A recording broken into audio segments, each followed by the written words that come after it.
दिल्ली दिल्ली सिर्फ भारत की राजधानी नहीं बल्कि आने वाले दिनों में वैश्विक कूटनीति का सबसे बड़ा केंद्र बनने जा रही है।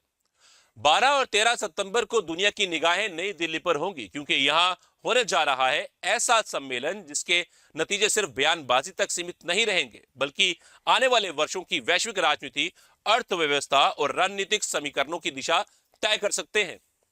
एक तरफ रूस के राष्ट्रपति व्लादिमीर पुतिन, दूसरी तरफ चीन के राष्ट्रपति शी जिनपिंग और मेजबान के तौर पर प्रधानमंत्री नरेंद्र मोदी। तीन परमाणु शक्तियां, तीन बड़ी अर्थव्यवस्थाएं और तीन ऐसे देश जिनकी हर रणनीतिक चाल का असर पूरी दुनिया पर पड़ता है।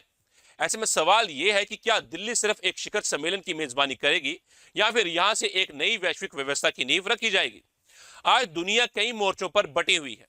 रूस यूक्रेन युद्ध अभी पूरी तरह थमा नहीं है। पश्चिम एशिया में ईरान, इजराइल और अमेरिका के बीच तनाव लगातार बना हुआ है।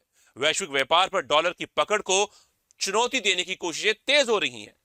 ऐसे समय में अगर भारत, रूस और चीन एक साझा मंच पर बैठकर भविष्य की दिशा तय करते हैं तो ये केवल एक कूटनीतिक तस्वीर नहीं होगी, बल्कि बदलती विश्व व्यवस्था का संकेत भी होगी। इस सम्मेलन की सबसे बड़ी खासियत होगी चीन के राष्ट्रपति शी जिनपिंग का भारत दौरा। गलवान संघर्ष के बाद दोनों देशों के रिश्तों में जो तल्खी आई थी, उसके बाद ये यात्रा स्वाभाविक रूप से बेहद महत्वपूर्ण मानी जा रही है। दुनिया की नजर इस बात पर होगी कि क्या दिल्ली में होने वाली बातचीत सीमा पर स्थिरता, व्यापारिक संबंधों और आपसी विश्वास को नई दिशा दे पाएगी। लेकिन यह सम्मेलन सिर्फ भारत, रूस और चीन तक सीमित नहीं है। ब्रिक्स के विस्तार के बाद अब इस मंच की अहमियत पहले से कहीं ज्यादा बढ़ चुकी है। ईरान, यूएई और अन्य सदस्य देशों के लिए अलग अलग हित हैं। पश्चिम एशिया में जारी तनाव, फिलिस्तीन का मुद्दा, ऊर्जा सुरक्षा और वैश्विक व्यापार, ये सभी ऐसे विषय हैं जिन पर साझा सहमति बनाना आसान नहीं होगा।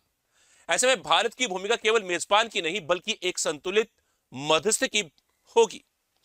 भारत की सबसे बड़ी ताकत आज नई दिल्ली उन गिने चुने वैश्विक राजधानियों में शामिल है जहां अमेरिका के साथ भी रणनीतिक साझेदारी है, रूस के साथ भी भरोसेमंद संबंध है, खाड़ी देशों के साथ भी मजबूत सहयोग है और ईरान के साथ भी संवाद कायम है। यही संतुलन भारत को दुनिया के लिए एक विश्वसनीय साझेदार बनाता है।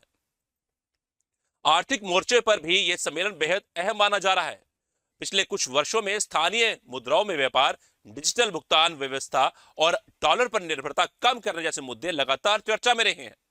हालांकि किसी साझा ब्रिक्स मुद्रा पर सहमति बनना अभी कठिन माना जाता है, लेकिन वैकल्पिक भुगतान प्रणाली और वित्तीय सहयोग को लेकर महत्वपूर्ण फैसले सामने आ सकते हैं। भारत की यूपीआई मॉडल पहले ही कई देशों का ध्यान आकर्षित कर चुकी है और डिजिटल पब्लिक इंफ्रास्ट्रक्चर के क्षेत्र में भारत एक उदाहरण बनकर उभरा है। इसके साथ ही चाबहार पोर्ट, अंतर्राष्ट्रीय परिवहन, गलियारे, ऊर्जा सुरक्षा और सप्लाई चेन जैसे मुद्दे भी इस सम्मेलन के एजेंडे में महत्वपूर्ण रहेंगे। अगर इन पर ठोस प्रगति होती है तो एशिया और वैश्विक व्यापार के लिए नए अवसर खुल सकते हैं। हालांकि चुनौतियां भी कम नहीं है। रूस और पश्चिम के बीच तनाव, भारत चीन सीमा विवाद, ईरान और कुछ खाड़ी देशों के बीच मतभेद तथा ब्रिक्स के भीतर अलग अलग रणनीतिक प्राथमिकताएं इस सम्मेलन को कठिन भी बनाती हैं। लेकिन यही वजह है कि इस बार दिल्ली में होने वाला बातचीत को सामान्य कूटनीतिक कार्यक्रम नहीं बल्कि वैश्विक संतुलन की एक महत्वपूर्ण परीक्षा माना जा रहा है। अब सबसे बड़ा सवाल यही है कि क्या नई दिल्ली से ऐसा कोई संदेश निकलेगा जो दुनिया को टकराव से संवाद की ओर ले जाए। क्या भारत अपनी कूटनीतिक क्षमता के दम पर अलग अलग ध्रुवों को एक मंच पर लाकर सहमति का रास्ता तैयार कर पाएगा, और क्या यह सम्मेलन बदलती विश्व व्यवस्था में भारत की भूमिका को और मजबूत करेगा। इन सभी सवालों के जवाब 12 और 13 सितंबर को दिल्ली से निकलेंगे, क्योंकि कभी कभी इतिहास युद्ध के मैदानों में नहीं बल्कि बातचीत की मेज पर लिखा जाता है, और इस बार दुनिया की सबसे महत्वपूर्ण मेज नई दिल्ली में सजने जा रही है।